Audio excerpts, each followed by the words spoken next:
마태복음 5장 13절부터 16절까지 말씀. 이것은 하나님의 말씀입니다. 너희는 세상의 소금이니 소금이 만일 그 맛을 잃으면 무엇으로 짜게 하리요? 후에는 아무 쓸데없이 다만 밖에 버리워 사람에게 밟힐 뿐이니라. 너희는 세상의 빛이라. 산 위에 있는 동네가 숨기지 못할 것이요 사람이 등불을 켜서 말 아래 두지 아니하고 등경 위에 두나니 이러므로 집안 모든 사람에게 빛이 있느니라. 이같이 너희 빛을 사람 앞에 비치게 하여 저희로 너희 착한 행실을 보고 하늘에 계신 너희 아버지께 영광을 돌리게 하라. 아멘.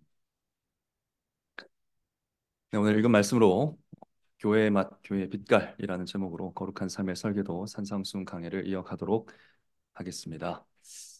성도 여러분, 오랜만입니다. 네, 제가 설교를 통해서 여러분을 만나 뵙는 게 4주 만입니다. 그러니까 3번 설교를 쉰 거죠. 4주 만에 지금 만납니다. 그러니까 긴 나들이부터 휴가, 추석 연휴에 밥 타르로 목사님도 오시고 해서 4주가 훌쩍 지나버렸습니다. 제가 생각을 해보니까 광교 장로교에 온 지 지금 만 7년이 넘었는데 이렇게 쉰 적이 처음인 것 같습니다. 올해 이렇게 설교를 쉰 적이 없었던 것 같고요. 반 목사님 이제 급하게 방문하게 되셔가지고 계획에 없던 안식월 비슷하게 보내고 와서 참 감사한 마음이 듭니다. 그런데 인간의 마음이 참 간사한 게 뭐냐면 그렇게 오래 쉬었는데 벌써 다음 휴가를 기다리고 있다는 겁니다. 네, 저도 똑같습니다, 여러분과. 네, 우리가 휴가나 연휴 때 가장 많이 드는 생각이 뭡니까? 아, 휴가가 안 끝났으면 좋겠다. 네, 연휴가 왜 이렇게 빨리 지나가냐? 이런 생각들 아닙니까? 관련해서 지난 긴 나들이 때 자녀들이 이런 말 했던 게 기억이 납니다. 왜 긴 나들이인데 이렇게 짧아요? 짧은 나들이로 해야 될 것 같아요. 뭐 이런 말을 했던 게 기억이 나는데 주일에 왜 주일이 이렇게 짧아요라는 말을 교회에서 한 번도 들어본 적이 없어서 굉장히 씁쓸하면서도 그 마음은 충분히 이해가 된다. 네, 똑같습니다. 여러분, 우리는 왜 이럴까요? 왜 계속 쉬고 싶고 왜 계속 일상을 떠나 있고 싶은 마음이 생기는가? 왜겠습니까? 네, 우리의 일상, 네, 우리의 생활이 참 고되고 피곤하고 지치고 힘들기 때문이겠죠. 그리고 그래서 행복하고 즐거운 시간, 좀 마음의 안식을 누릴 수 있는 시간이 오면 그 시간이 좀 안 끝났으면 좋겠다 이런 생각을 자연스럽게 하게 되는 것 같습니다. 아마도 산에 올라 예수님의 설교를 듣고 있던 제자들과 또 이게 모여있던 모든 사람들도 비슷한 생각을 했을 것 같습니다. 지금 이 산에 모인 사람들 어떤 사람들인지를 마태복음 4장 24절 25절에서 알려주고 있는데 각색 병과 고통에 걸린 사람들, 귀신 들린 사람들, 간질하는 사람들, 중풍병으로 고생하던 사람들이 예수님을 만나서 병 고침을 얻은 거예요. 다 나았습니다. 그리고 그 소문을 들은 많은 사람들, 한 마음 한 뜻으로 예수님의 복음을 듣고자 하는 사람들이 막 몰려왔습니다. 허다한 무리가 예수님과 제자들을 따라서 산에 올랐던 것입니다. 그러니까 투병 생활로 몸과 마음이 지쳐 있던 사람들, 그 일상 생활이 너무너무나 힘겨웠던 사람들, 수고하고 무거운 죄의 짐을 지고 살았던 많은 사람들이 예수님을 만나서 짐을 내려놓고 산 위에서 편안하게 말씀을 듣고 있었다. 그러니까 얼마나 좋았겠습니까? 병나무를 얻고 복되고 놀라운 예수님의 말씀을 들으면서 쉬는 시간을 가지면서 얼마나 행복했겠습니까? 아마 이 산상수훈이 끝나지 않기를 바랐을 것입니다. 그런데 예수님은 오늘 말씀하십니다. 너희는 세상의 소금이다. 너희는 세상의 빛이다. 이런 말씀하십니다. 무슨 말씀이죠? 어, 산에 영원히 있을 수가 없단다. 내려가야 된단다. 이런 말씀하고 계십니다. 예수님은 하나님의 백성들, 즉 교회에게 너희들이 있어야 할 곳은 산이 아니라 지금 여기서 말씀 듣고 있는 행복한 시간이 아니라 일상이다, 세상이다, 다시 돌아가야 한다 말씀하고 계신 것이죠. 이 11절 이하에서 우리가 확인할 수 있는 것처럼 그 세상은 어떤 세상입니까? 교회를 둘러싼 사람들이 욕을 하고요, 악한 말을 하고요, 핍박을 하게 될 세상입니다. 그럴 거라고 말씀해 놓고서 방금 전에 그런데 그 세상으로 너희는 돌아가야 된다라고 말씀하고 계신다는 것입니다. 이런 생각을 한 적이 있습니다. 하나님은 왜 우리를 구원받은 즉시 하늘나라로 데려가지 않으시고 왜 우리를 이 세상에 그대로 두시는가? 구원 얻은 즉시 천국에 가면 참 좋을 텐데 구원 얻은 백성들을 왜 이 고난 많고 핍박이 많은 세상 가운데 두시는가? 왜 교회를 싫어하고 성도가 핍박받는 세상을 살아가게 하시는가? 이런 질문들이 들 때가 있는 것 같습니다. 오늘 예수님의 가르침은 이런 질문들에 대한 답을 주고 있습니다. 그래서 이것을 기억하면서 오늘 세 가지 질문을 중심으로 말씀을 살펴보려고 합니다. 첫 번째 질문 이것입니다. 교회가 세상의 빛과 소금이라는 말은 무슨 뜻인가? 우리가 이거 첫 번째 살펴볼 테고요. 둘째로는 교회는 왜 빛과 소금으로 세상 속에 존재해야 하는가?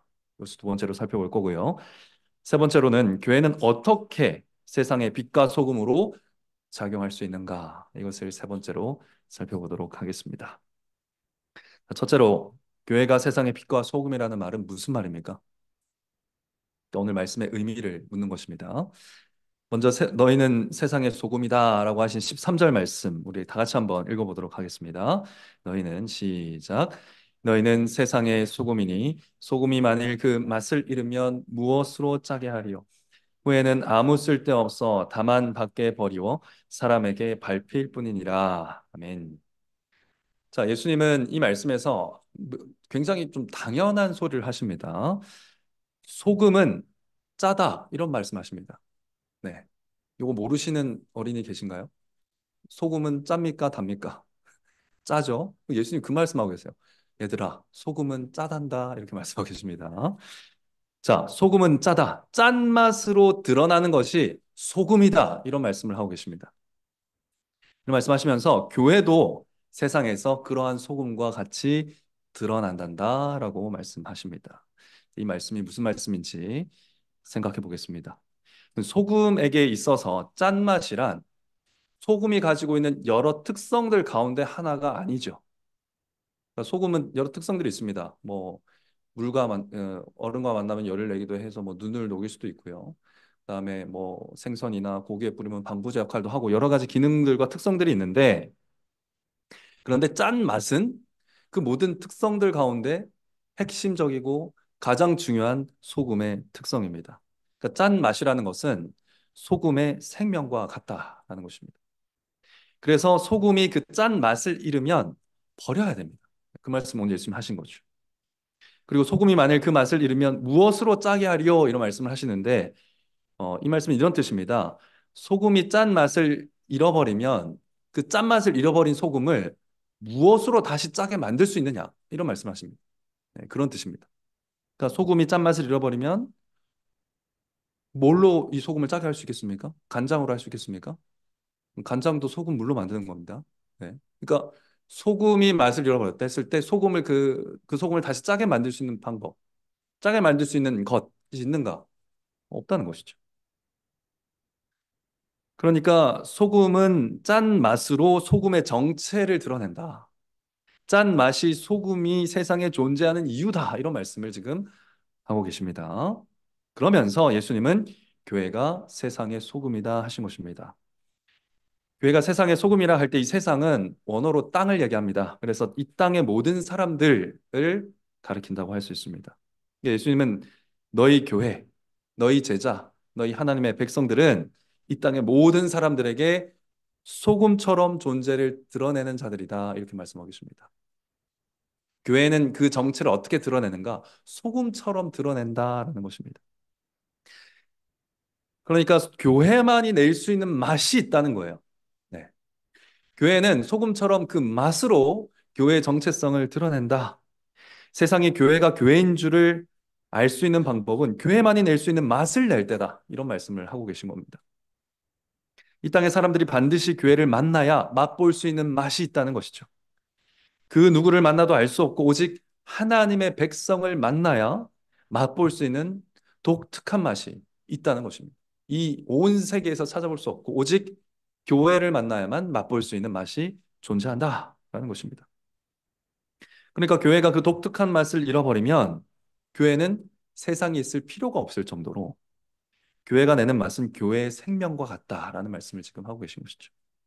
만일 그 맛을 잃어버리면 교회는 사람들에게 짓밟힐 것이라 하십니다. 즉 사람들이 교회를 아무 의미 없이 여길 것이고요.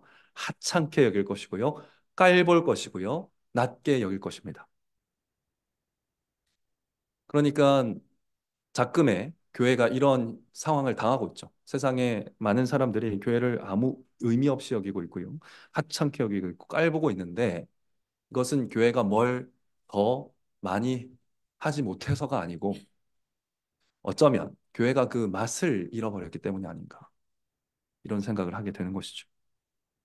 교회가 교회의 정체성을 드러내는 맛을 잃어버렸을 때 세상에서 존재감을 잃게 된다는 것입니다.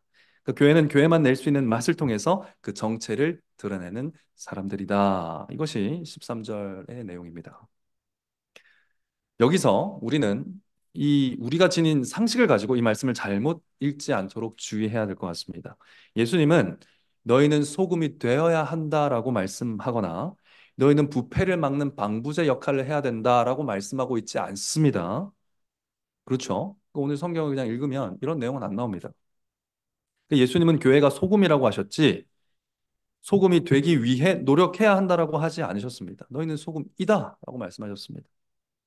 그리고 교회가 소금처럼 이 사회의 부패를 막기 위해서 사회 속에서 기능하고 사회에서 운동을 벌이고 사업을 벌이고 캠페인을 벌이라는 말씀 전혀 하지 않으셨습니다. 여기 방부제 비슷한 말도 안 나옵니다. 오늘 예수님은 소금의 맛에 대해서만 말씀하고 계신다. 그래서 예수님은 지금 소금이 하는 일, 소금이 이루어낼 수 있는 일들에 주목하고 계신 게 아니고요. 소금의 정체성이 어떻게 드러나는가에 대해서 주목하고 계신다. 소금의 정체성은 맛으로 드러나기 때문에 너희는 그렇게 정체성을 드러내는 자들이다라고 설명하고 계신 겁니다.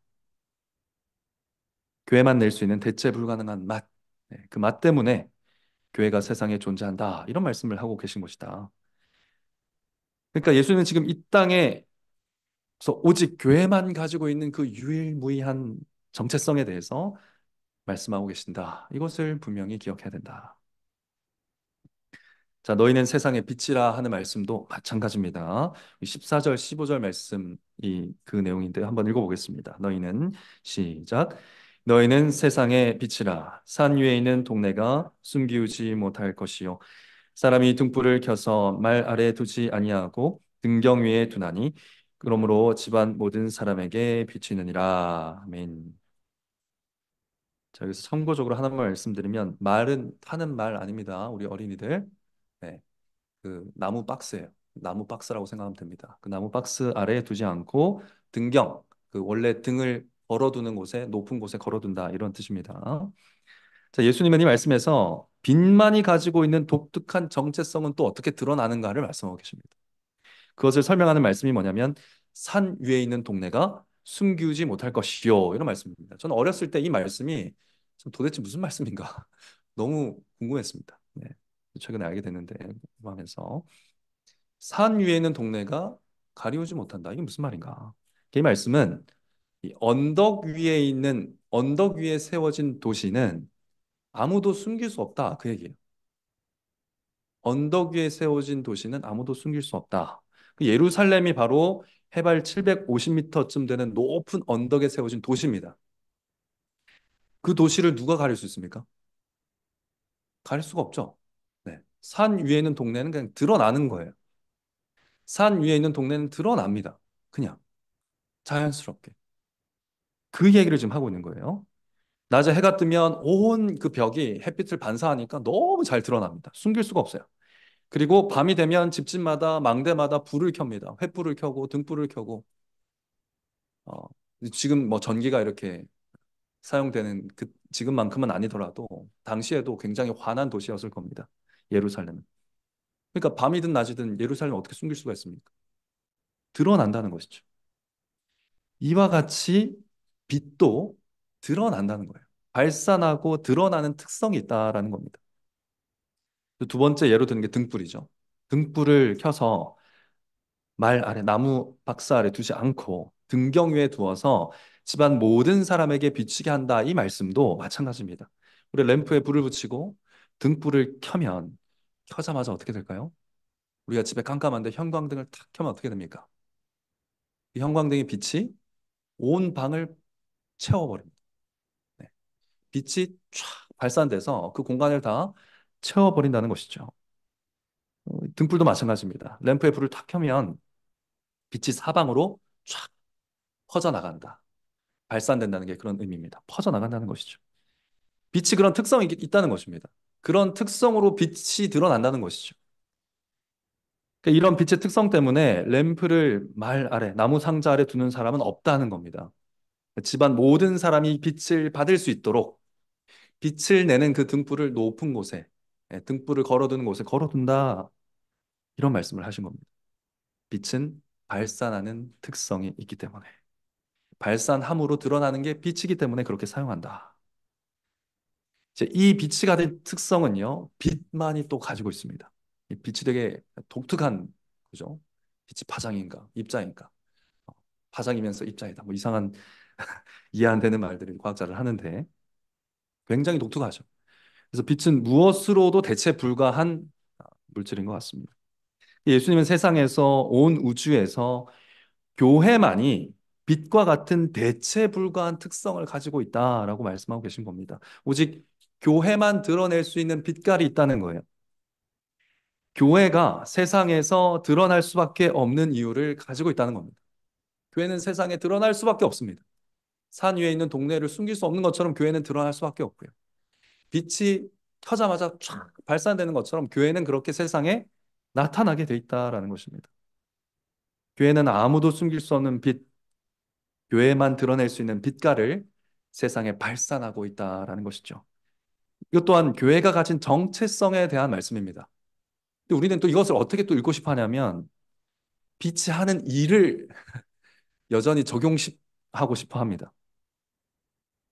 빛은 어둠을 밝히는 일을 하지 라는 상식을 가지고 이 말씀을 읽는 거예요. 그럼 어떻게 되겠습니까? 어떻게 이 말씀을 이해하게 될까요? 아, 빛이 어둠을 밝히는 일을 교회에 적용해서 우리도 이 어두운 세상을 밝히자. 이렇게 적용하는 것이죠. 사회 어두운 곳을 교회가 들어가서 밝혀야 된다. 복지 사업을 펼치고 사회에서 운동을 시작하고 곳곳에 어두운 곳을 교회가 밝혀야 된다. 이렇게 적용할 수 있다는 것이죠. 근데 본문은 그렇게 얘기하고 있지 않다는 것입니다. 사람들이 교회가 얼마나 선행을 잘 하는지 볼 수 있도록 해야 된다. 이렇게 적용을 하기도 합니다. 그런데 여러분 바로 6장 1절에 가면요. 예수님 뭐라고 말씀하시냐면 사람에게 보이려고 그들 앞에서 의를 행하지 않도록 주의하라고 하시거든요. 그러니까 그렇게 적용하면 안 되는 말씀이에요. 네. 사람들 앞에 보이기 위해서 우리가 선행해야 된다. 이런 적용 굉장히 잘못된 적용입니다. 물론 교회가 사회의 어두움을 밝히기 위해서 해야 될 역할이 있겠죠. 그런데 오늘 읽을 말씀이 사회의 어둠을 밝히라고 명령하고 있지는 않다는 얘기예요. 네. 뭐 다른 말씀이 있겠죠. 네. 그 말씀에 순종해서 우리가 사회의 어두운 곳을 밝혀야 되겠지만 이 말씀은 그 내용은 아니다. 그러니까 짠 맛으로 소금이 있음을 알듯이 아, 교회구나라고 알아챌 수 있는 교회의 맛이 있다는 얘기고요. 방을 가득 채운 빛으로 등불이 있다는 것을 알듯이 아, 교회구나라고 알아챌 수 있는 교회만 낼 수 있는 빛깔이 있다. 이런 말씀을 지금 하고 계신 겁니다. 그러니까 정리하자면 교회가 세상의 빛과 소금이라는 말은 무슨 말인가? 세상이 교회에서만 찾을 수 있는 맛과 빛깔이 있다라는 뜻입니다. 그 맛과 빛깔로 교회의 정체성이 드러나고 그 맛과 빛깔 때문에 교회가 세상 속에 반드시 있어야 된다라고 말씀하고 계십니다. 자, 그러면 도대체 그 교회의 독특한 맛, 그 교회의 독특한 빛깔이라는 건 무엇이겠습니까? 무엇이겠습니까? 무엇이죠? 네, 예수 그리스도이십니다. 예수 그리스도 복음이 바로 교회를 통해서 사람들이 맛봐야 될 것이고요. 예수 그리스도 복음이야말로 교회를 통해서 봐야 할 빛깔이라는 것입니다. 자, 여기서 우리가 두 번째 대지로 넘어가야 될 것 같습니다. 둘째, 교회는 왜 빛과 소금으로 세상 속에 존재해야 하는가? 예수님은 세상에서 하나님을 예배할 자들을 복음으로 부르시기 위해서 교회를 세상에 두십니다. 다시 들으십시오. 예수님은 이 세상에서 하나님을 예배할 자들을 복음으로 부르시기 위해서 교회를 세상에 두신다라는 것입니다. 왜요? 교회가 예수 그리스도를 드러낼 수 있는 유일한 기관이니까. 교회가 예수 그리스도의 빛깔을 쨍 하고 비춰줄 수 있는 유일한 기관이니까 그렇습니다. 그러니까 아주 쉽게 얘기하면 전도가 바로 하나님이 고난스러운 세상 속에 교회를 두시는 이유다라는 것으로 이해할 수 있겠습니다. 우리 함께 16절 말씀도 같이 읽어보도록 하겠습니다. 이같이 시작. 이같이 너희 빛을 사람 앞에 비추게 하여 저희로 너희 착한 행실을 보고 하늘에 계신 너희 아버지께 영광을 돌리게 하라. 아멘. 이 말씀의 핵심은요. 이 교회가 교회답게 복음의 빛을 발산할 때, 교회가 교회답게 그리스도의 복음을 맛보게 할 때, 세상에 있는 사람들이, 그들 중에 택한 백성들이 아버지 하나님께 영광을 돌리는 일들이 일어난다라는 말씀을 하고 계십니다. 여기서 이 세상 사람들은 누굽니까? 세상 사람들. 11절에서 우리가 보듯이 교회가 아닌 모든 사람들을 말합니다. 너희가 아닌 모든 그들을 얘기하는 것입니다. 그러니까 예수님의 말씀을 듣고 있는 너희 외에 모든 사람들이 바로 세상입니다. 근데 11절을 보면 그 세상 사람들이 어떻게 한다고 합니까? 뭐다 교회를 괴롭히고 힘들게 하는 건 아니겠지만 그 세상은 기본적으로 예수님을 반대하고요. 그들 중에 어떤 사람은 교회를 욕하고 핍박하고 거짓으로 악한 말을 하는 사람들이다. 그런 사람들이 세상 사람들이다라는 것입니다. 그런데 그들 중에 어떤 사람들이 있다는 겁니까? 하나님을 영화롭게 할 자들. 그들 중에 회개하고 다시 교회로 돌아와서 하나님을 찬송할 자들, 즉 하나님을 예배할 자들이 있다라는 것입니다. 아주 대표적인 예가 누굽니까? 바울이죠. 네, 사도 바울. 바울이 교회를 핍박하고 교회를 힘들게 하던 사람이었습니다. 그런데 그가 하나님을 영화롭게 하는 사람이 됐습니다. 그러니까 바울과 같이 하나님을 아버지라 부르면서 찬송하면서 예배하면서 하나님을 영화롭게 할 사람들이 지금 어디 있다는 겁니까? 이 세상 속에 있다는 거예요. 그럼 그들이 어떻게 하나님을 맛보아 알겠습니까? 이제 어떻게 하나님을 경험하겠습니까? 하나님의 빛깔을 보고 하나님께 나아오겠습니까? 교회가 복음을 전파해야. 교회가 세상 속에서 세상 사람들 앞에서 그리스도의 빛을 발하고 그리스도의 맛을 보게 할 때 그때 이와 같은 일들이 일어난다는 것이죠. 여기서 그리스도의 빛을 발하고 복음을 드러낸다는 것은 단지 말로 전도한다는 의미는 아닐 것입니다. 너희 빛을 비추게 하라. 이 말씀은요. 팔복의 말씀과 관련 지어서 이해할 필요가 있습니다. 오늘 본문에서 가장 많이 반복되는 단어가 바로 너희입니다. 너희가 제일 많이 반복됩니다. 근데 이 너희가 누굽니까?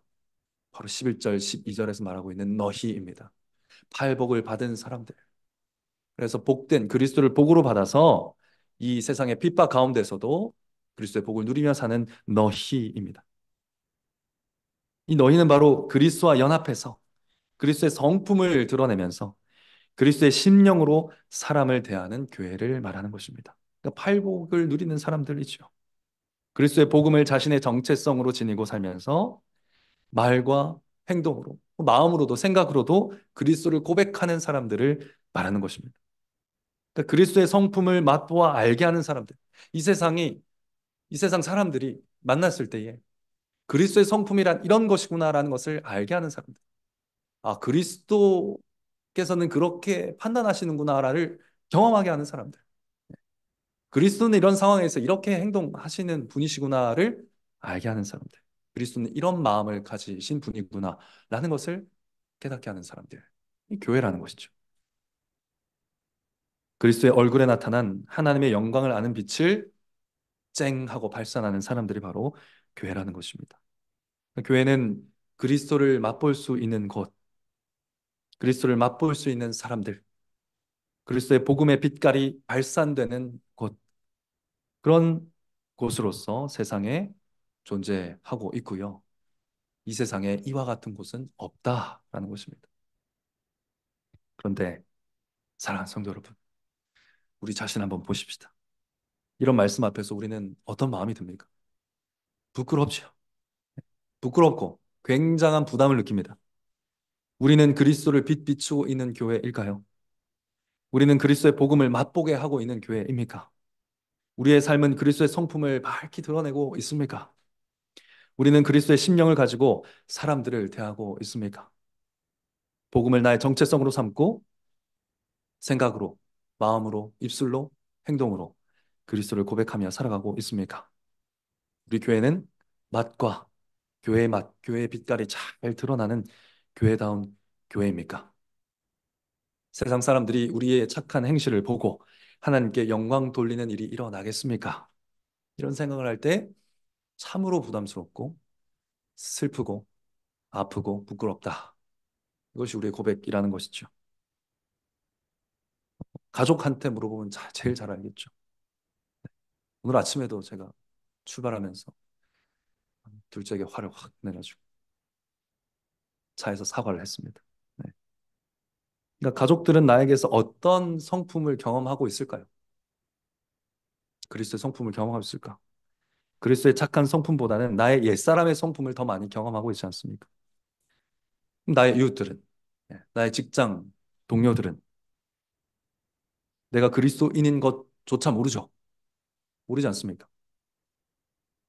또 이런 상황도 있는 것 같습니다. 몸이 늙고 또 아프고 또 힘들어서 또 병상에 누워 있어서 또 육아하느라 온 힘을 다 소진해서 도무지 여력이 없어서 착한 행실을 생각조차 못하고 있는. 나는 소금인가? 나는 빛인가? 도대체 이런 우리가 어떻게 세상의 빛과 소금으로 작용할 수 있을까? 어떤 것이 빛과 소금인 줄 알겠는데 그러면 도대체 우리는 어떻게 빛과 소금으로 작용할 수 있는가 하는 의문이 생긴다는 것이죠. 자, 이것이 이제 세 번째 돼지가 던지는 질문입니다.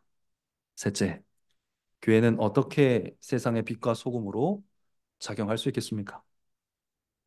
사랑하는 성도 여러분, 우리가 우리 자신을 보면 답이 없습니다. 우리 자신을 보면 소금도 아니요, 빛도 아니죠. 그러나 우리가 어떻게 빛과 소금으로 작용할 수 있는가? 우리를 빛과 소금으로 부르신 분이 누구인지를 기억해야 됩니다. 우리를 빛으로 명명하시고 우리를 소금으로 정의하신 분, 그분이 누구인지를 기억해야 됩니다. 그분을 바라봐야 된다는 것이죠. 그분을 신뢰해야 됩니다.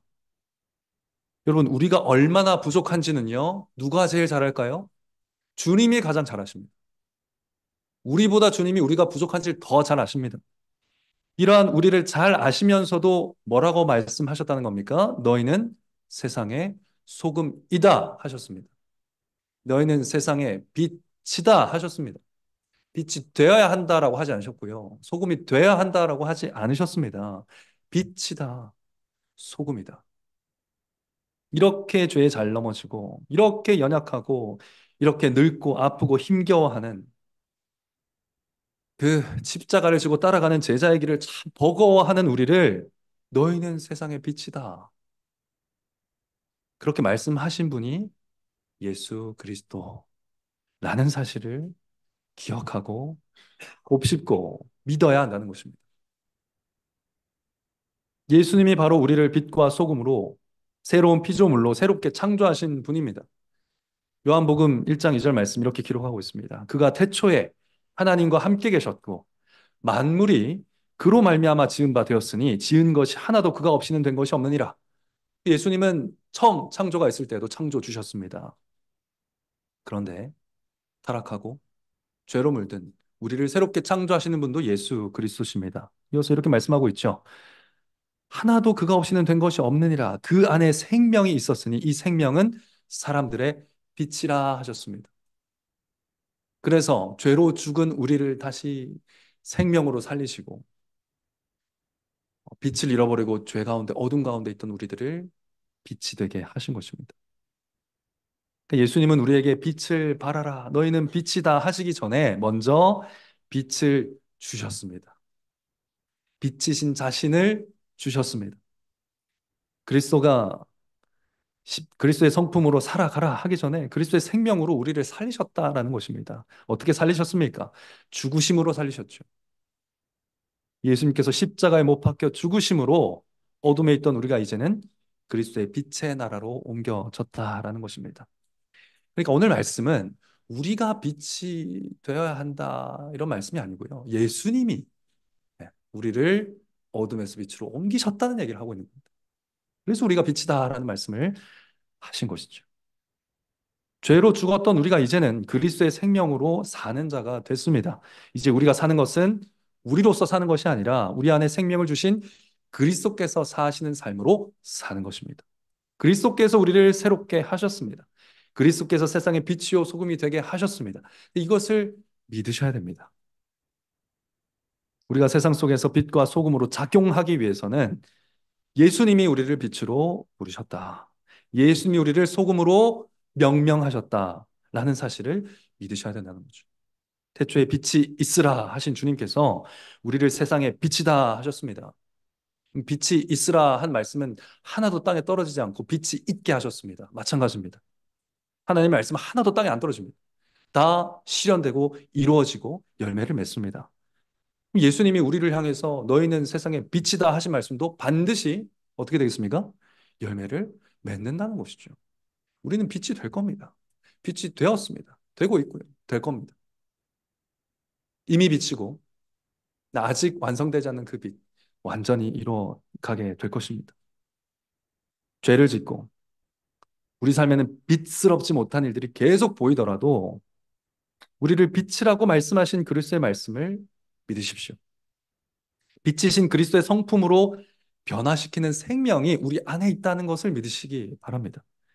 그리스도께서 우리 안에 살아계셔서 말씀과 성령으로 우리를 변화시켜 나갈 것이다 라고 믿으셔야 됩니다. 그리고 다시 털어버리고 다시 시작하면 됩니다. 말씀대로 이루실 그리스도를 믿으시라는 겁니다. 그러면 성령님께서 일하셔서 우리 마음을 변화시키시기 시작합니다. 어떻게 변화시키십니까? 우리 마음을 가난하게 만들어 주십니다. 우리 마음을 가난하게 만들어 주십니다. 하나님을 더 의지하게 만들어 주십니다. 죄에 대해서 더 애통하는 마음을 주십니다. 죄에 대해서 하나도 안 슬프다가 이제 슬프기 시작합니다. 하나님의 마음을 괴롭게 했다는 것에 너무나 애통하는 사람이 되어갑니다. 하나님의 의에 더욱 줄이고 목마르게 하신다는 것입니다. 우리의 성품을 더욱 온유하게 만들어 가신다는 것입니다. 마음을 조금 더 청결하게 하실 것이고 겉과 속이 다르지 않은 사람으로 조금 더 나아가게 하시고 이웃을 조금 더 긍휼하게 여길 수 있는 마음을 주시고요. 화평을 이룰 수 있는 용기도 더하신다는 것입니다. 그리스도를 믿을 때 우리 안에 생명이신 성령께서 우리를 빚어가신다는 것이죠. 그렇게 우리는 점점 더 핍박하고 우리를 욕하는 사람들 속에서도 빛다운 사람, 소금다운 사람이 되어간다. 교회의 맛, 교회의 빛깔을 더욱더 풍성히 드러내는 인격으로 변화되어 갈 것이라는 것입니다. 우리는 주님 앞에 설 때까지 완전하진 않겠지만 우리가 그리스도의 인격으로 빚어진 만큼, 네, 우리가 거룩해진 만큼, 우리가 인격적으로 변화된 만큼은 그리스도를 이 땅의 사람들에게 전할 수 있는 존재들이 됩니다. 성령님께서 마치 빛이 빛을 발산하듯이 복음의 빛을 발산하게 하실 것이고요. 마치 소금이 짠 맛을 내듯이 우리 삶에서 그리스도를 맛보아 알게 하는 그 맛이 굉장히 당연스럽고 자연스럽게 기꺼이 억지로가 아니라 기쁨으로 그렇게 발산되고 그렇게 맛보아 알 수 있게 하는 교회가 되게 하실 것입니다. 너희는 빛이라 너희는 소금이라 하신 그리스도의 말씀과 또 그리스도의 성령님께서 말씀대로 우리를 변화시켜 가실 것이다 라는 믿음을 바탕으로 짐은 내려놓으시고 부담도 내려놓으시고 믿음으로 빛과 소금의 길을 걸어가는 여러분 되시기를 간절히 바랍니다. 자, 결국 주님께서 교회를 세상에 두시는 이유는 단지 전도 때문만은 아니다라는 것이 이 말씀에서 드러나고 있습니다. 주님이 왜 교회를 세상 속에 두십니까? 우리를 예, 그리스도와 같이 세상의 빛과 소금으로 조금 더 살아내게 하시고 빛과 소금으로 하루 더 빚어가시기 위해서 교회를 세상에 두시는 겁니다. 우리가 그리스도의 형상으로 더 빚어질 수 있도록 우리를 세상에 두시는 겁니다. 산 위에서 들은 말씀대로 팔복의 사람으로 만들어 가시려고 교회를 세상에 두신다라는 것이죠. 여러분이 설교단에서 들은 이 말씀대로, 주일에 들은 이 말씀대로 빛과 소금으로 작용하게 하시려고 오늘도 여러분을 세상으로 파송하신다라는 것을 기억하시기 바랍니다. 근데 혼자 잘 가라 하지 않으시고 내가 어딜 가든지 함께 하겠다 하시면서 강복을 선언하시면서 함께 여러분의 삶의 자리로 나아가신다라는 사실을 기억하시기 바랍니다. 말씀 맺겠습니다. 빛들과 소금들이신 사랑하는 성도 여러분, 빛이신 그리스도를 품고 살아가시면 됩니다. 그것이 우리가 해야 할 일의 전부입니다. 그리스도를 품는 거, 그리스도를 품고 사는 거, 그것이 우리가 해야 할 일의 전부입니다. 바쁘고 힘들고 고되고 모든 힘을 소진해서 빛과 소금된 삶을 꿈꿀 수조차 없는, 시도할 수조차 할 수 없을 때에도 그때도 여러분은 빛과 소금입니다. 그리스도를 품고 계시면 됩니다. 주님 도와주십시오. 품고 계시면 빛입니다. 품고 계시면 소금입니다. 예수님이 그렇게 말씀하셨고 여러분 안에 계신 성령님이 그것을 보증하십니다. 믿음으로 살아가시기 바랍니다.